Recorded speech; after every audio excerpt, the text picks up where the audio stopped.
വിവിധ ആവശ്യങ്ങൾ ഉന്നയിച്ച് auto taxi and light motor workers federation CITU July 24-ന് സെക്രട്ടേറിയറ്റ് മാർച്ച് നടത്തും.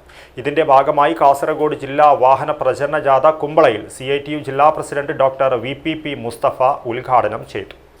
ഡ്രീം ഫ്ലവർ IVF സെന്റർ കേരളത്തിലാദ്യമായി AI എംബ്രിയോസ്കോപ്പി സാങ്കേതികവിദ്യയിലൂടെ വന്ധ്യതാ ചികിത്സയിൽ വിപ്ലവം സൃഷ്ടിച്ച 14 വർഷത്തെ പാരമ്പര്യം, 10,000-ലധികം പുഞ്ചിരികൾക്ക് സാക്ഷ്യം വഹിച്ച മികവ്. ഇപ്പോൾ വെറും 60+ മെഡിസിൻ IVF പാക്കേജ് ഡ്രീം ഫ്ലവറിൽ മാത്രം.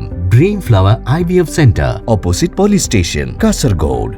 ഓട്ടോ ടാക്സി ചാർജ് പുതുക്കി നിശ്ചയിക്കുക, പെട്രോളിയം ഉൽപ്പന്നങ്ങളുടെ വില വർധനവ് തടയുക, ലേബർ കോഡുകൾ റദ്ദ് ചെയ്യുക, വിലക്കയറ്റം തടയുക തുടങ്ങിയ ആവശ്യങ്ങളുയർത്തി auto taxi and light motor workers federation CITU July 24-ന് സെക്രട്ടേറിയറ്റ് മാർച്ച് നടത്തുന്നതിന്റെ പ്രചരണാർത്ഥം കാസർഗോഡ് ജില്ലാ വാഹന പ്രചരണ ജാഥ കുമ്പളയിൽ CITU ജില്ലാ പ്രസിഡന്റ് ഡോക്ടർ VPP മുസ്തഫ ഉദ്ഘാടനം ചെയ്തു.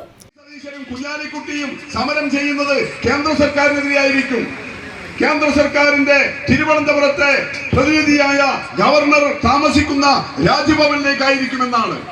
എന്നാൽ 2022-ൽ 100 രൂപയായി പെട്രോളിന്റെ ഡീസലിന്റെ വില മോഡി സർക്കാർ വർദ്ധിപ്പിച്ചപ്പോൾ അന്നത്തെ പ്രതിപക്ഷം സമരം ചെയ്തത് സംസ്ഥാന സർക്കാരിനെതിരെയാണ്.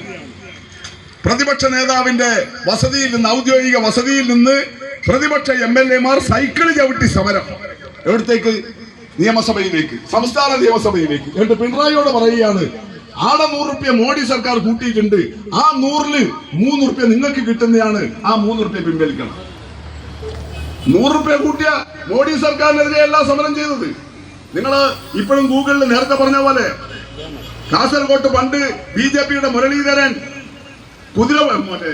കാളവണ്ടി സമരം ചെയ്തതുപോലെ 2022-ൽ ഈ VD സതീശനും ആളുകളും കൂടിയിട്ട് UDF-ന്റെ MLA-മാർ അന്ന് കന്റോൺമെന്റ് ഹൗസിൽ നിന്ന് അസംബ്ലിയിലേക്ക് സൈക്കിൾ ചവിട്ടി പോകുന്ന വീഡിയോ കാണാം. അതിന്റെ ഫോട്ടോയും വാർത്തയും കാണാം.